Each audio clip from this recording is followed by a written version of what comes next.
దీపుకి ఏం పెళ్లి కాలేదు, Just వీటితో living లివింగ్ relation లో రిలేషన్షిప్ లో ఉన్నారు. ఇప్పుడు పెళ్ళి అంటే ఒకటి గమనించు, చట్టం లేదు ట్రాన్స్ కమ్యూనిటీకి. వివాహ చట్టం ఓన్లీ స్త్రీలకు పురుషులకు మాత్రమే వర్తిస్తుంది ఇండియాలో. కాబట్టి ఈ పెళ్లిళ్ళన్నీ ఎట్లా అంటే ఏ గుళ్ళనో వేములవాడలనో పోయినప్పుడు ఒక తాళి కట్టించుకోవటం, అంతకు మించి ఇంకా వేరే ఏది ఉండదు కదా. తాళి కట్టించుకోవటం లేదు అనుకుంటే ఇంట్లో 4 గోడల మధ్య పెళ్లి చేసుకోవటం. అందరూ లీగల్ గా రిజిస్టర్ మ్యారేజ్ చేసుకోవాలంటే నాకు తెలిసి 2-3 మ్యారేజెస్ ఉన్నాయి. Don't want to name. ఇప్పుడు జనరల్ గా కమ్యూనిటీలో ఎవరైనా చేసుకోవాలనుకుంటే కమ్యూనిటీ వాళ్ళు కూడా ప్రాపర్ గా ఇప్పుడు అమ్మాయిలు అబ్బాయిల పెళ్లిళ్ళు ఎట్లయితే అట్లా గ్రాండ్ గా చేసుకుంటారా, లేకపోతే వీళ్ళే చేసుకుంటారా? చేసుకున్న వాళ్ళు ఎవరు కూడా సంతోషంగా ఉన్నట్టు చరిత్రలో లేదు. ఇట్లాంటి 2 గ్రూప్స్ ని కూర్చోబెట్టి మాట్లాడి పెళ్లిళ్ళు చేసినా కూడా ఎక్కడో ఒక చోట ఆ పెళ్లిళ్ళు నిలబడలేదు.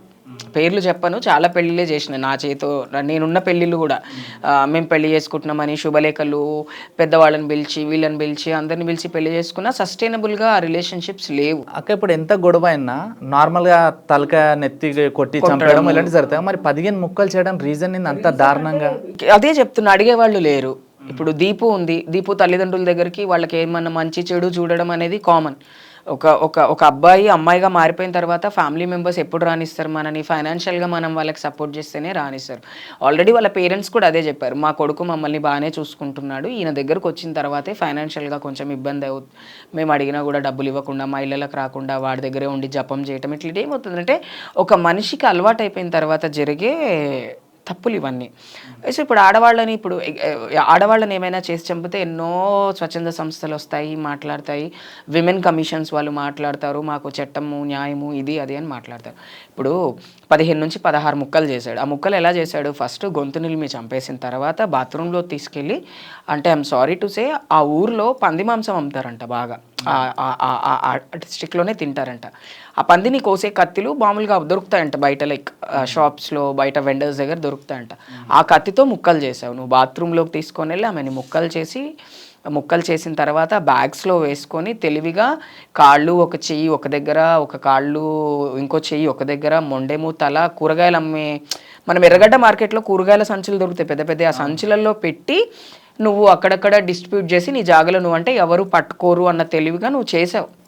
కానీ ఇప్పుడున్న 2025లో మనం ఈ జనరేషన్లో ఉన్నాము. దిస్ లాట్ ఆఫ్ లా ఇదంతా జరుగుతుంది.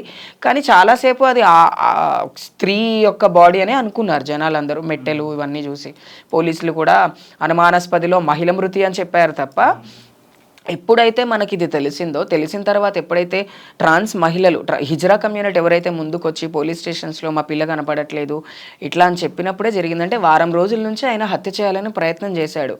2 రకాలుగా ఆలోచించాలి. ఒకటి, ఫైనాన్షియల్గా ఈమె మీద డిపెండెంట్ వాడు, బండే కావచ్చు, డబ్బే కావచ్చు, తాగడానికే కావచ్చు, తిరగడానికే కావచ్చు, ఈమె మీద వాడు ఆధారపడి ఉన్నాడు.